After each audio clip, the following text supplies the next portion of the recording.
प्रणाम प्रभु जी। हाँ तो प्रभु जी बोलिए। प्रभु जी, आपने कहा है कि विचार करने के लिए समय चाहिए। तो इसी के बारे में हम चाह रहे थे कि थोड़ा सा और आप बताते। हाँ देखो, आप अगर विचारों के ऊपर विचार करेंगे ना, तो पता चलेगा कि विचार जो है कहीं से तो आ रहा है। उस विचार करने के लिए भी तो समय चाहिए है। कहीं मेमोरी में छिपा है, आगे पीछे का अनुसंधान रहता है, वो सबकॉन्शियस माइंड से भी आता है। ये सारा कुछ खेल चलता है। तो जो विचार है उसके लिए समय चाहिए। लेकिन जो समय में नहीं है, यानी प्रेजेंट मोमेंट में, यानी सेकंड के हजारवें हिस्से में भी जहां समय है ही नहीं, जहां प्रेजेंट मोमेंट ही है सिर्फ, वहां विचार कैसे टिकेगा? वहां मेमोरी बेस नहीं है। वहां मेमोरी तो पास्ट फ्यूचर ये वो सब कुछ आ गया ना उसमें। तो जहां समय नहीं है, यानी समयातीत अवस्था, इसको प्रेजेंट मोमेंट कहते हैं। तो समयातीत अवस्था में विचार भी नहीं होते, इसीलिए वो विचारातीत, क्या कहते हैं उसको, विचार शून्यता कह लो या विचारों से पार की अवस्था कह लो। आप समझे? जी जी जी। तो तो जो देखिए इसमें समय से जो पार गया है ना, वो विचारों से भी पार गया। और जी, क्या पूछना चाहते हैं? और प्रभु जी इसमें एक तो है कि सांसारिक विचार वो समय के दायरे में आ जाते हैं, परंतु जब कभी हाँ जी। हम परमात्मिक विचार में होते हैं तो क्या वो विचार भी हाँ समय के दायरे में आते हैं? देखो कैसा है, विचार मात्र समय के दायरे में आता है। तो जी वो विचार चाहे समय के दायरे में हो, लेकिन वो दो प्रकार के होते हैं। एक तो होता है गुण वाला और एक होता है निर्गुण, गुणातीत होता है। तो परमात्मा के संबंध में जब विचार चलते हैं ना, उनकी महिमा के संबंध में, उनके गुणों के संबंध में, या जो भी है, तो वो समझना कि वो विचार निर्गुण अवस्था में है। यानी एक दृष्टि से अगर कहा जाए तो विचार शून्य अवस्था है। यानी परमात्मा में होना मात्र इज इक्वल टू विचार शून्य अवस्था, मायातीत अवस्था। कुछ समझे? जी प्रभु जी, यही कंफ्यूजन आया था कि अगर विचार समय के दायरे में, आपने सेंटेंस यूज किया था, समय के दायरे में रहकर विचार करते हो, तो जो परमात्मिक विचार है वो समय के दायरे में कैसे हो सकता है? ये हमारा कंफ्यूजन था। कोई बात नहीं। जी, धन्यवाद प्रभु जी। हाँ जी। और किसी का कोई प्रश्न है तो बताइए। प्रणाम प्रभु जी। हाँ जी मुकेश भाई। प्रभु जी एक पूछना था कि हम्म। हम प्रभु जी है ना, उपदेश सुनते हैं मन भर और देते हैं तन भर, पर हम्म। ग्रहण करते हैं कण भर। तो हम्म। हमें प्रभु जी ऐसा क्या करना चाहिए कि हम उपदेश को कण भर ग्रहण करने के बजाय टन भर करें? ऐसी हमसे क्या गलती हो जाती है कि हम टन भर नहीं ग्रहण कर पाते हैं? देखो कैसा है कि ये जो बोल रहा है ना, कि हम माने मन भर से उपदेश सुनते हैं, थोड़ा सा ग्रहण करते हैं और देते ज्यादा, ये अहंकार की सारी कोशिश है और कुछ नहीं है। तो अहंकार को साइड में हटाओ। भीतर की प्यास जो है ना, असली है, तो वो असली तरीके से तन भर मन भर सब कुछ ग्रहण ही होगा। और अगर असली प्यास है ना, वो किसी को उपदेश देने जाएगा ही नहीं, है ना। तो प्यास की कमी है। दूसरी बात, वो सेंसिटिविटी, वो ग्रहणशीलता की कमी है, और अहंकार की मौजूदगी है। इसीलिए ये उल्टा हो रहा है। आप समझे? तो करना कुछ नहीं है, भीतर ऑब्जर्व करना है कि हो क्या रहा है। तो आंसर भीतर से ही आएगा। तो हमने तो हिंट दे दी है कि प्यास नहीं है ना, तो उपदेश देने जाओगे। प्यास है तो उपदेश लेने जाओगे और उसको जीवन में उतारोगे, है ना। तो जिसको प्यास ही नहीं है, वो इधर इधर इकट्ठा करके ज्ञान बांटने लगेगा। वो जो सच्चा मुमुक्षु है, वो हर जगह से ज्ञान लेता रहेगा। हर जगह से कृपा, प्रसन्नता, ब्लेस या जो भी है, वो आशीर्वाद लेता रहेगा। और अहंकार जो है ना, वो बड़ा होना चाहता है, वो उपदेश देना चाहता है, इसीलिए ना मांगो ना तो भी वो दे देता है। तो ना समझ है। तो होश में आओ और कुछ नहीं करो, बस होश में आने से सारा कुछ चीज दिखाई देने लगेगा। हमने थोड़ा इशारा कर दिया है इस दिशा में, ठीक है। जी प्रभु जी। और किसी का कोई प्रश्न है तो बताइए। गुरुजी प्रणाम। हाँ जी, प्रणाम, बोलिए ये बोलिए। गुरुजी हमारी आत्मा कब प्रकट होती है? जैसे हम लोग उनका आत्मा का सुनते हैं, जैसे जो हम लोग सही गलत करते हैं तो अंदर से एक आवाज आती है कि नहीं ये गलत है। हम्म। तो ऐसे में हर समय मतलब जैसे देखो कैसा है, इनर एक तो होता है अंदर से जो आवाज आई ना, वो अहंकार की भी हो सकती है, और उसके पीछे जो आवाज रहती है ना, वो जिसको कहते हैं ना अंतरात्मा की आवाज या जो भी कह लो, वो कभी कभी सूक्ष्म होती है, कभी कभी अहंकार की आवाज बड़ी होती है। तो जो बड़ी आवाज है ना उसको हम सुनते हैं, सूक्ष्म पता भी नहीं चलती। तो ये कहना मुश्किल है कि इसमें आपका सवाल क्या है, कि अंतरात्मा जो है या भीतर से जो आवाज आती है उसको नहीं फॉलो होता है या ऐसा कुछ। आप बोले सत्पुरुष जब तक प्रकट नहीं होते तब तक हमारे अंदर ज्ञान भी प्रकट नहीं होता, ऐसे करके कुछ समझा रहे थे, वही समझने की कोशिश कर रही। हाँ, ये भी है कि क्योंकि सत्पुरुष ही मेरी आत्मा है, हम्म। यानी सत्पुरुष मतलब मेरी आत्मा बन गया, यानी क्या, मेरा अपनापन कुछ नहीं है। हम्म। जैसे ये शरीर है, उसकी आत्मा जीवात्मा है, हम्म। ये सारा कंट्रोल उस जीवात्मा के पास है। वैसे ही मेरी जो आत्मा है उसका सारा कंट्रोल सत्पुरुष के हाथ में है।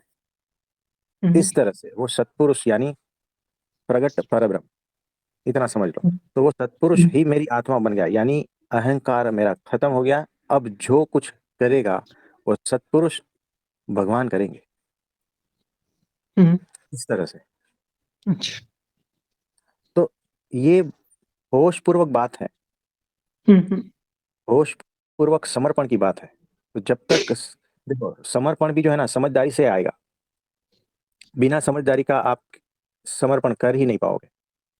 हम्म। तो होश पूर्वक समझदारी पूर्वक ही समर्पण होता है, और वो होता है, किया नहीं जाता, है ना, वो अपने आप हो ही जाता है। जैसे जैसे हम्म। समझदारी बढ़ेगी ना, समर्पण बढ़ता जाएगा। और उस ओके। समर्पण के अवस्था में सत्पुरुष ही आपकी आत्मा बन जाता है, यानी परमात्मा ही जो है आपका कंट्रोल ले लेता है। फिर आपका बाहर का जो ढांचा है ना, वही सिर्फ उपयोग में आता है, बाकी भीतर तो परमात्मा ही प्रकट है। हम्म।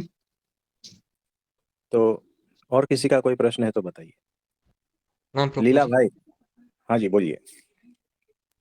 प्रभु जी, पिछले कुछ सत्संगों में आपने पिछले कुछ संसार व्यवहार में कैसा आचरण रखना है इसके बारे में बताया, जहाँ हाँ जी, जैसा हाँ जी, जरूरी है वैसा। बराबर है। कि जैसे आपने वो उस दिन उस व्यक्ति का उस दिन बताया था ना कि वो जैसे आप मार्केट में वो बार बार दिखा पैसे मांगते, हाँ तो जी, उस हाँ बारे जी, में था कि वो कोई सरलता का दुरुपयोग किया तो फिर हमें जैसे को तैसा ऐसा करना। आपने वो किया, हाँ वहां पर आपका केंद्र से आप नहीं हिलते, आप हाँ, अहंकार भीतर नहीं आता ना। बराबर और है। प्रभु जी, हमें तो यहाँ पर हर दूसरे व्यक्ति में कुछ सही गलत देखने की दृष्टि है। जो आज हाँ, जैसे आज निर्दोष दिखता है वो कल बुरा दिखेगा। या बराबर तक है, बराबर। भाई भी तो जो अपना दोस्त कोई ऐसा दूसरे पर जान छिड़कते हैं, कुछ काल में वो समय के साथ में दुश्मन बनते हैं। हाँ ऐसी जी, परिस्थितियां प्रभु जी जीवन काल में बनी रहती है। और बराबर है। आप फिर कहते हैं, और फिर वो आता है कि हमें अपने देखो, निर्दोषता, हमें सब में निर्दोषता भी देखनी है और खुद की निर्दोषता को भी बचाए रखना है। नहीं बराबर तो है, कोई भी ऐसे आके किसी जरिए आ- अध्यात्म और परमात्मा छुड़ा देगा, आपने कहा था ऐसा।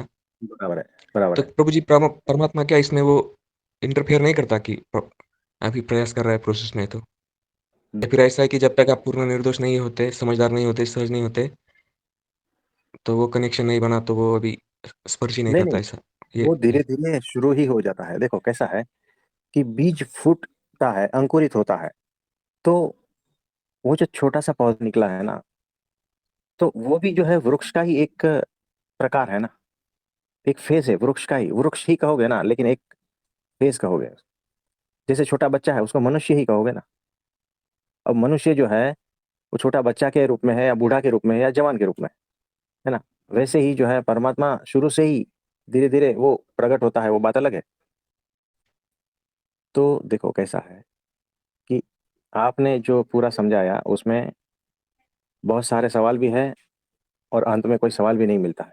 इस तरह से आपने प्रस्तुत जी, किया है, ठीक है, कोई बात नहीं। जो एक्शन होता है वो कौन से सेंटर से आ रहा है वो चेक करना है कि मेरे अहंकार वश ये एक्शन ले रहा हूं या मैं आत्मा में स्थित होकर समझदारी पूर्वक ये एक्शन ले रहा हूं, है ना। इतना होश चाहिए कोई भी एक्शन लेने से पहले, और उसके बाद में ये भी होश चाहिए कि ये एक्शन मैंने लिया तो इसका बाद क्या क्या रिएक्शन आ सकता है, क्या मैं उसको भुगतने के लिए रेडी हूं, तो ये एक्शन लो। आप समझ रहे हो? जी यानी जो प्रभु। कृष्ण भगवान थे वो जहां से एक्ट कर रहे थे वो सेंटर था, वो परमात्मा के सेंटर से एक्ट कर रहे थे। इसीलिए वो युद्ध भी जो है ना उनके लिए परम शून्यता थी। आप समझे? लेकिन अगर कोई ऐसा कहता है कि मैं ये युद्ध करूं क्योंकि ये सारे गलत है और ये ऐसा है वैसा है, तो वो अहंकार वश कर रहा है। तो पहले तो भीतर चेक करो कि मैं जो भी एक्शन लेने जा रहा हूं वो कौन से सेंटर से आ रहा है, अहंकार से या आत्मज्ञान से, आत्मस्थिति से आ रहा है। चेक करो ना, तो आपको पता चल जाएगा क्या मैं आत्मस्थित हूं, इतना पूछ लो। तो फिर मेरी एक्शन ठीक है। तो क्या अभी भी अहंकार मुझ में है? क्या मैं निर्दोषता के सेंटर पर स्थित हूं? क्या अभी भी दोष है? तो फिर मेरा एक्शन कैसा होगा? आप समझ रहे हो? इसीलिए जी प्रभु जी। भगवान जो करते हैं ना वैसा नहीं करना, भगवान जो कहते हैं ना वैसा करना। आप समझे? क्योंकि भगवान जो जी प्रभु। करते हैं ना वो होश, निर्दोषता और वो परमात्मा के सेंटर से वो आचरण करते हैं। लेकिन वैसा ही आचरण जो है ना अहंकार के सेंटर से भी तो होता है। अगर अहंकार के सेंटर से करोगे तो उसका फल भुगतना पड़ेगा। जन्म मरण का चक्कर खड़ा है। आप समझे? इसीलिए जी भगवान जो प्रभु। कहते हैं ना वो करते हो तो कोई प्रॉब्लम नहीं। अगर अर्जुन ऐसे ही बिना बताए यानी बिना भगवान की मर्जी से युद्ध करता तो गया काम से। लेकिन अर्जुन ने सरेंडर किया और भगवान की इच्छा अनुसार भगवान के वचन में उनकी आज्ञा में रहकर युद्ध किया। आप समझे? तो उसे कोई जी, बंधन नहीं। तो यहां पर देखो, यहां पर सीधे सीधा कॉपी नहीं करनी है, ये बहुत सूक्ष्म बातें हैं। और इस तरह से जो है ना खुले मंच पे ये कहना भी थोड़ा गड़बड़ी वाला काम है। हम तो कह देते हैं लेकिन हम ये भी कहते हैं कि इसके पीछे ये राज है। आप समझ रहे हो?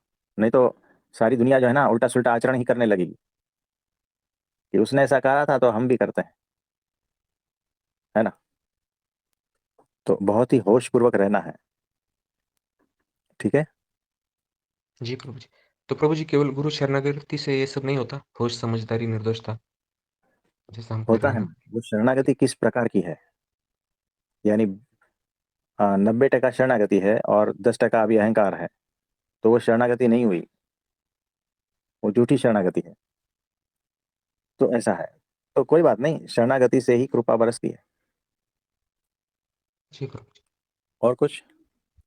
प्रभु जी आप वो समझदारी के बारे में बताते हैं ना कि क्या कर रहे हैं, कैसे कर रहे हैं वो समझना भी। और फिर वो पन्ना वाला उदाहरण भी देते हैं जो गुरु कहता है कि राम लिखो तो वो लिखता रहता है। हाँ जी। तो फिर इसका कैसे ऐसा कैसा कनेक्शन करेंगे फिर? देखो, वो जो राम लिखता रहता है और समझदारी का कनेक्शन क्या है ऐसा?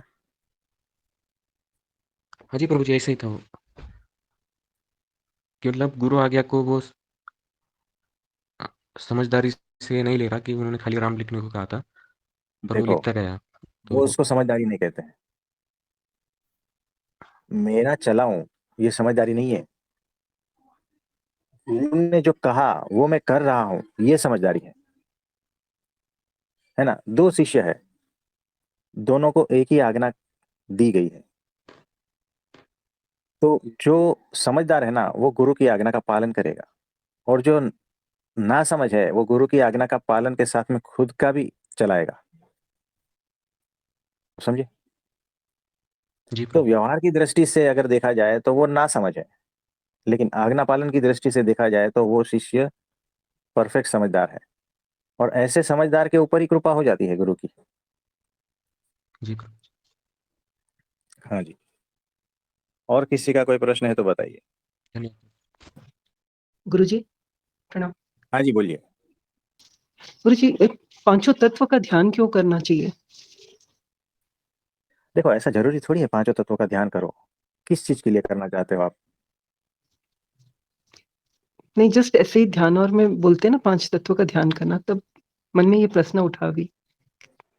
देखो, ये टेक्निक है छोटी छोटी, कि आप इस पर ध्यान करो, उस पर ध्यान करो, है ना। कोई कहता है कि आप खाने पे ध्यान दो, है ना, हुँ, पानी पीते समय ध्यान दो, चलते समय ध्यान दो, है ना, विचारों पे हुँ, ध्यान दो, वहां ध्यान दो, वहां ध्यान दो, है ना, इस पर ध्यान करो, उस पर ध्यान।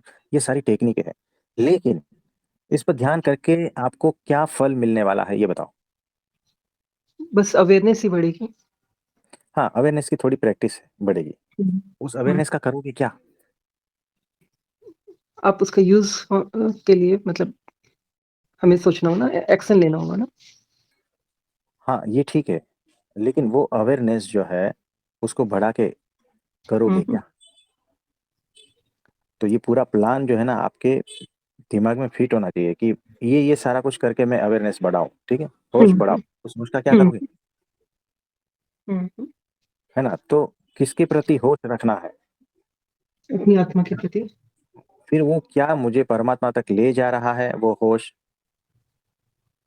ये जरूरी है। हुँ, हुँ, तो ओके। स्टेप बाय स्टेप परमात्मा तक पहुंचना है, तो वो पूरा रूपरेखा तैयार होना चाहिए, हुँ, है ना। नहीं तो सिर्फ होश होश होश, लेकिन क्या होश? असली होश तो ये है कि तुम क्यों आए हो और तुम कर क्या रहे हो, है ना। असली होश वही है, ध्येय के प्रति जागरूकता, होश, यही असली होश है। तो ध्येय क्या मेरा चलना है? ध्येय क्या मेरा हुँ, पंच तत्व है? ध्येय क्या मेरा खाना है? ध्येय क्या मेरा सांसों पे ध्यान देना है?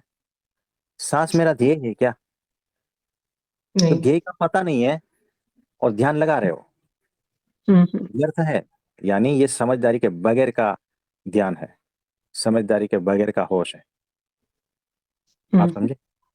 जी। समझदारी अत्यंत आवश्यक है, सभी जगह पे आप समझदारी के बगैर आगे बढ़ ही नहीं पाओगे, भटक जाओगे, बिना समझदारी के आप भटक जाओगे। हुँ, हुँ, तो हर अध्यात्म की क्रियाओं में, हर साधना में समझदारी आवश्यक है, नहीं तो वो सारा सर्कस का खेल है, याद रखना। समझदारी के हुँ, बगैर सब कुछ सर्कस का खेल है। तो जी चाहे प्रभु जी। पंच तत्वों पे ध्यान लगाओ, 10 तत्वों पे लगाओ, 50 तत्वों पे लगाओ, है ना, बिना समझदारी का वो सर्कस का खेल है। जी गुरु जी। हाँ जी, हाँ जी। हाँ जी। तो आज के लिए इतना ठीक है। आप सभी को मेरा नमस्ते, प्रणाम। तो सभी को बहुत बहुत आशीर्वाद।